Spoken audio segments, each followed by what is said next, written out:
फेसबुकवर अनेक मुस्लिम धर्माचे मुलं हिंदू मुलांचा अकाउंट काढून हिंदू मुलींना प्रेमाच्या जाळ्यामध्ये फासतायत। पाठीमागं त्या श्रद्धा नावाच्या पोरीसोबत काय घडलं माहितीये? 25 वेळेस वार केलाय तिच्यावर। त्याच्या अगोदर एक प्रकरण घडलं की एका हिंदू मुलीचे तुकडे तुकडे करून तिला फ्रीज मध्ये ठेवल्या गेलं, कुकर मध्ये शिजवलं। अरे त्या बिचारीचं नाव तरी पुढे आलं। अशा काही अनेक मायमावल्या की त्या गेल्या परत अजून आल्याच नाही।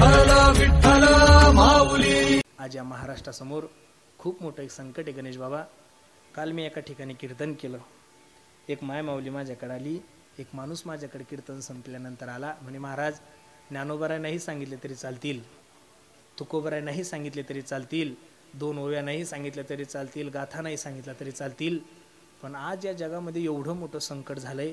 सध्या सगळ्यात मोठं जर आपल्या देशावर संकट असेल, महाराष्ट्रावर संकट असेल भाऊ, एक तर ते लव जिहादचं खूप मोठं संकट झालं एक, आणि मुळी पळून जाण्याचं प्रकरण खूप वाढले।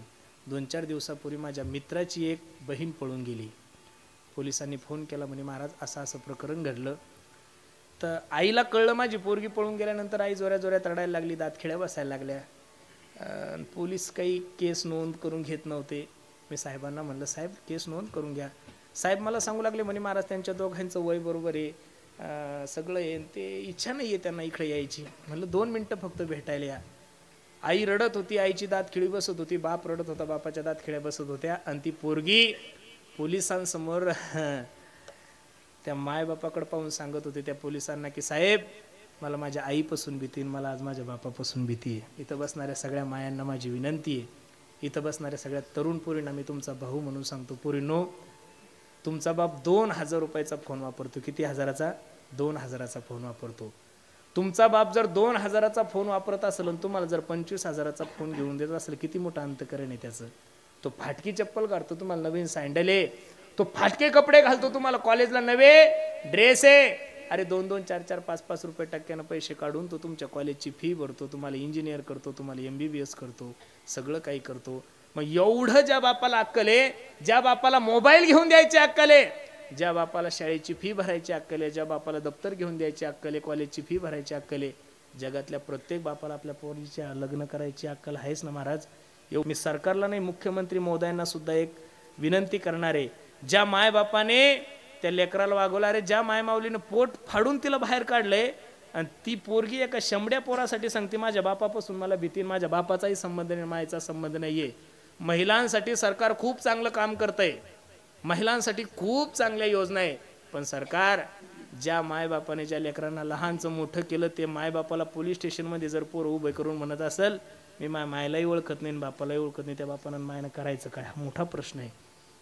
म्हणून इथं बसणाऱ्या सगळ्या मायांना माझी विनंती आहे, इथं बसणाऱ्या सगळ्या भावांना माझी विनंती, भावांनो तुमच्या बहिणीवर संशय नका घेऊ, तुमची बहीण आहे ती, तिच्यावर आरोप नका करू, पण एक महाराज म्हणून तुम्हाला सांगतोय तुमच्या बहिणीवर आरोप नका करू, तुमच्या बहिणीवर संशय नका करू, पण बहीण म्हणून तर आठवड्यातून 2 वेळेस तुम्ही तिचा मोबाईल चेक केला पाहिजेत का नाही?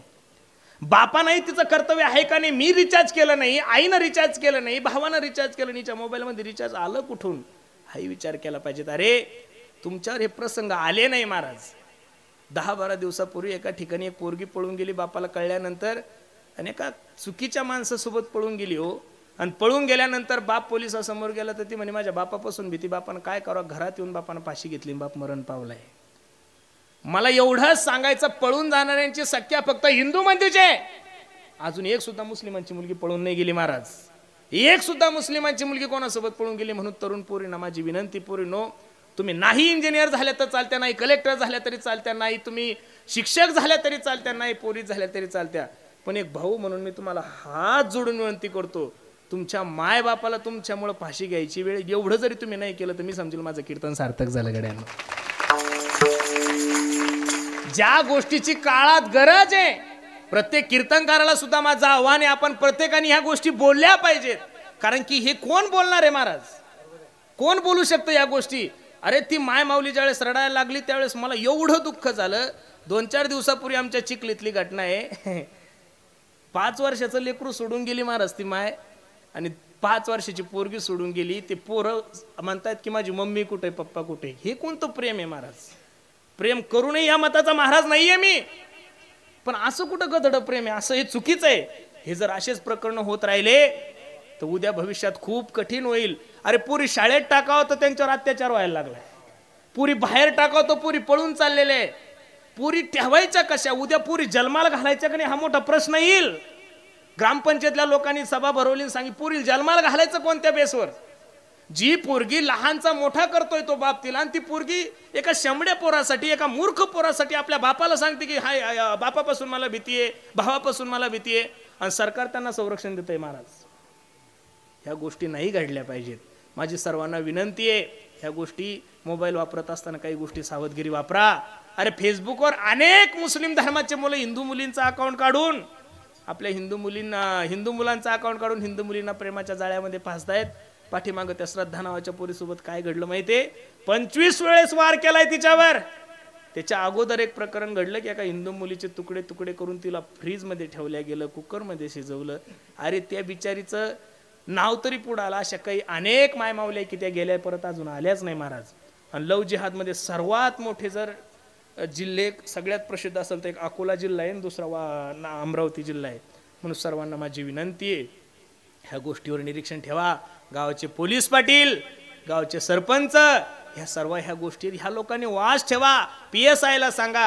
अरे डायरेक्ट भीतीच राहिली नाही महाराज. काय चाललंय महाराष्ट्र. अरे जो महाराष्ट्र शांततेचा संदेश देणार आहे, किंबहुना सर्व सुखी, असं ज्या महाराष्ट्राने विश्वाला शांतीचा संदेश देणारा जो महात्मा आहे, त्या महाराष्ट्रामध्ये दिनदहाडे खून व्हायला लागले महाराज. विनंती आहे माय मावल्यांना सुद्धा विनंती आहे, पोरींना लग्न होईपर्यंत, अरे लोक बावळे होते का जुने, 15 वर्षाची झाली की पोरीचं लग्न करत होते. अजून 10 ते 20 वर्षांना परत ही सुविधा सुरू होईल. लक्ष देऊ नये का पुरुषोत्तम महाराज काय म्हणले होते. आपण जुन्या लोकांना म्हणतो पोरगी शिकवा, शिकवा ना, मुलीला सुद्धा शिकवा. पण ती शिकून जर मायबापाला फाशी घ्यायची वेळ आणत असेल, पोरग जर फाशी घ्यायची वेळ आणत असेल, तर मी तरी या मताचा महाराज आहे, तुम्ही नाही शिकले तरी चालतात गड्यांनो, अजिबात नाही. तुम्हाला मायबापाची मान नाही उंचावता आली तरी चालेल, पण आपल्या चुकीमुळं आपल्या मायबापाची मान खाली जाईल असं कोणतंही कार्य करू नका. अपमान काय असतो, ज्याच्या जीवनामध्ये ह्या गोष्टी घडल्या त्याच्याकडे जा. नका मान कमू गड्या, पण कमीत कमी अपमान तरी नका कमू. म्हणून सर्वांना माझी विनंती आहे, तरुण पोरांना सुद्धा विनंती, पोरांनो एवढं सुंदर तुमच्यासोबत राहणारा मुस्लिम समाज सर्वे करा त्यांचा. ते 4 टाइम मांसाहार करत असतील, पण त्यांची पिण्याची टक्केवारी जर पाहिली ना महाराज, तर 2 टक्केवारी सुद्धा नाही, 2 सुद्धा टक्केवारी नाहीये त्यांची. देशभरात जर त्यांची टक्केवारी पाहिली तर 2% मुस्लिम लोक दारू पित असेल. तुमची माझी टक्केवारी जर पाहिली ना तर 85च्या पुढे गेले महाराज आपण. आपले जर लग्न पाहिलेत फक्त वरमाय नवरी पित नाही, वस्तू फक्त वरमाय, आपल्या लग्नामध्ये फक्त वरमाय नवरी पित नाही, नाही तर ते नवरदेवाचा मामा नालीत पडेल असतो. गणेशराव वरबा पेल नवरदेव पेल असं नाही झालं पाहिजेत महाराज. या भारताला पाकिस्तान पासून भीती नाहीये, या भारताला नक्षलवाद्यापासून भीती नाहीये, या भारताला आतंकवाद्यापासून भीती नाहीये. पोरांनो या भारताला सगळ्यात मोठी भीती फक्त व्यसनापासून आहे. म्हणून सर्वांना माझी विनंती आहे, जीवनामध्ये व्यसन नका करू. आम्ही किती चांगले संकल्प केले. काल एक लभाण्यात तांड्यावर कार्यक्रम केला आम्ही. मी त्यांना म्हणलं फक्त 100 पोरांनी सप्त्यात माळी घाला आणि 100 पोरांनी सांगा की आम्ही मरेपर्यंत दारू पिणार नाही. जीवन जोपर्यंत मी जिवंत आहे तोपर्यंत तुमच्या गावाला फुकट कीर्तन करतो. त्या दिवशी पंगत सुद्धा माझी. महाराज तुम्ही सुद्धा पुढच्या वर्षी संकल्प करा. तुमच्या सोनाटीतल्या 100 पोरांनी सांगा की महाराज आम्ही दारू पिणार नाही, माळ घालतो. तुम्ही महाराष्ट्रातल्या कोणत्याही कीर्तनकाराचं नाव द्या, त्याला फुकट आणून उभं करतो तुमच्या तिथं महाराज. पण तुम्ही करून तर बघा. अरे असं नाही केलं तर कसं होणार माणूस. इतकं व्यसन वाढलंय दारूचं, बाप रे बाप. ज्यांच्या होटावर मिशन आहे असे सुद्धा पोरं दारू प्यायला लागले. म्हणून पोरांना माझी विनंती आहे, अरे आदर्श घ्या. बाहेरचे लोक तुमच्या मेखरला येऊन पाणीपुरी ऐकून कोटी कोटी रुपयाचे बंगले बांधले रे त्यांनी.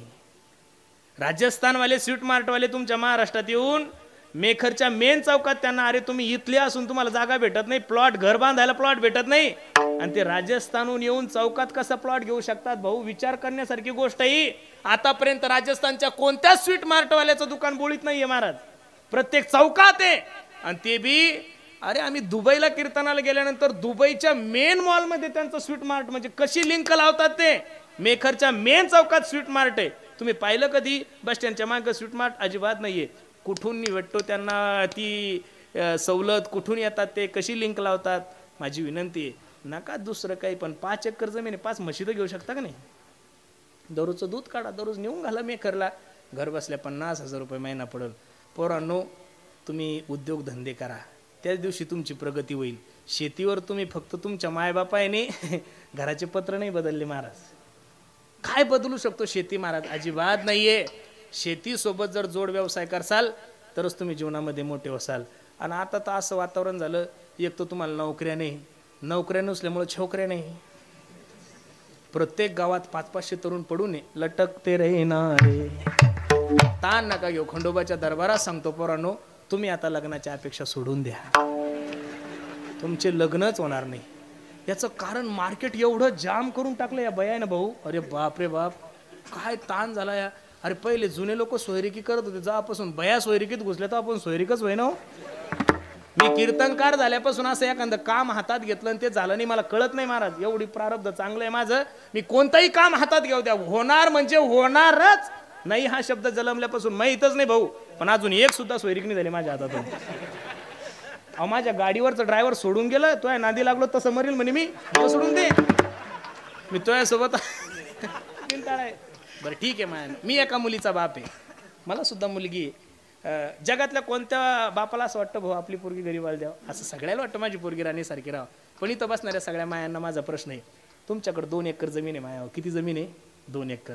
मग 2 एकर जर जमीन असेल, तुमची पोरगी देखणी असेल, सुंदर असेल, तर तुम्ही किती एकरावाला जावई पाहायला पाहिजेत? 5 एकरावाला. याच्यापेक्षा जर चांगली असेल तर 10 एकरावाला पाहायला पाहिजे. याच्याही पेक्षा तुमची पोरगी जर लय सुंदर असेल तर 15 एकरावाला पाहिजे. बरोबर आहे का नाही? अहो दोघी मायले की दररोज दुसऱ्याच्या शेतात आहे हो. एक गुंठा नाही घरी तरी तिला 25 एकरावाला पाहिजे. कुठून खंदून आणायचं का मी आता? बरं बैठकीत नव्हती वेगळी पेरगी शेती नाही, आणि मग जमीन काय आलं पाहिजे? पोर डिप्रेशन मध्ये चालले महाराज, बावळे होतील नाही पोर. पोरायचे चेहरे कसे खुलले, त्यांना वाटतं कोणीतरी आपली बाजू घेणार आहे.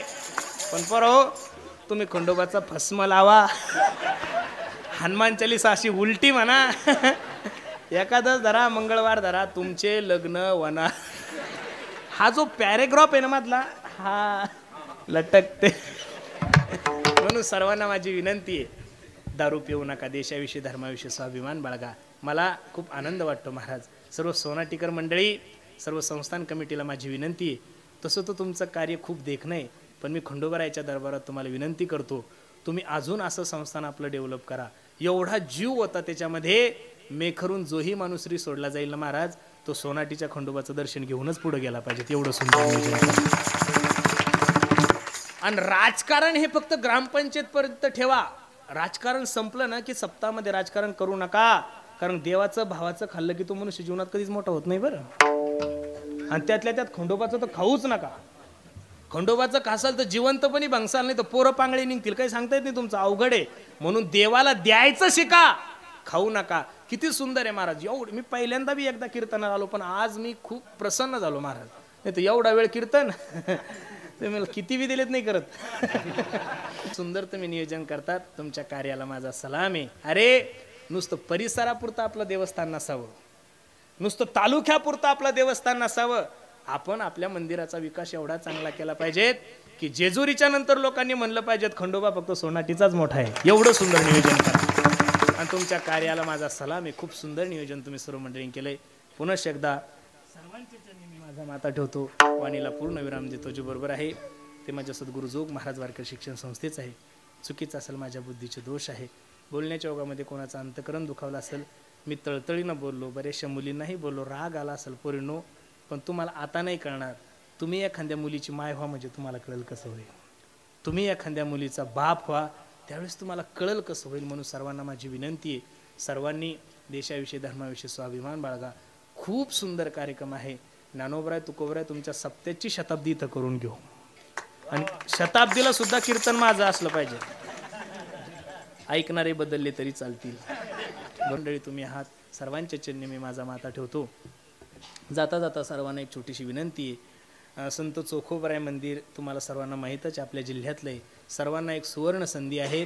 भारतातील नवे महाराष्ट्र, भारतातील पहिलं संत चोखोबराय मंदिर या ठिकाणी संत चोखोबरायच्या पुण्यतिथीला 10 मे ते 17 मे या कालावधीमध्ये राम मंदिराचे जे ट्रस्टी आहेत, गोविंद देवगिरीजी महाराज जे कोषाध्यक्ष आहे, त्यांच्या मुखातून 7 दिवस ज्या राजाने हा महाराष्ट्र घडवला त्या आदर्श राजाचं छत्रपती शिवाजी महाराजांचं 7 दिवस चरित्र आहे.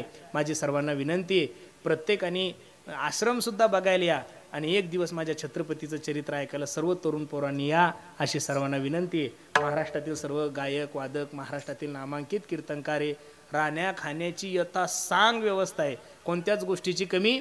दरवर्षी 40 ते 50 हजार लोकांना आमरस असतो महाराज, बरोबर आहे का नाही? ह्याही वर्षी नेत्याचं तर काही घेणं देणं नाही, गर्दी असल्यावर नेते तर येतातच महाराज, बरोबर आहे का नाही? पण छत्रपती शिवाजी महाराजांसाठी प्रत्येक सोनाटीतल्या सर्व तरुण पोरांना माझी विनंती आहे, आम्ही जसं तुम्ही आमंत्रण दिल्याबरोबर येतो तसं माझ्यासाठी नाही आले तरी चालेल, पण छत्रपती शिवाजी महाराजांचं चरित्र ऐकायला एकदा या. ज्या जिजाऊ आई साहेबाने या महाराष्ट्राला छत्रपती दिले, त्या जिजाऊ आई साहेबाच्या नगरीमध्ये पहिल्यांदाच एवढा छत्रपती शिवाजी महाराजांचा चरित्राचा उत्सव होणार आहे. सर्वांनी त्या कार्यक्रमासाठी या.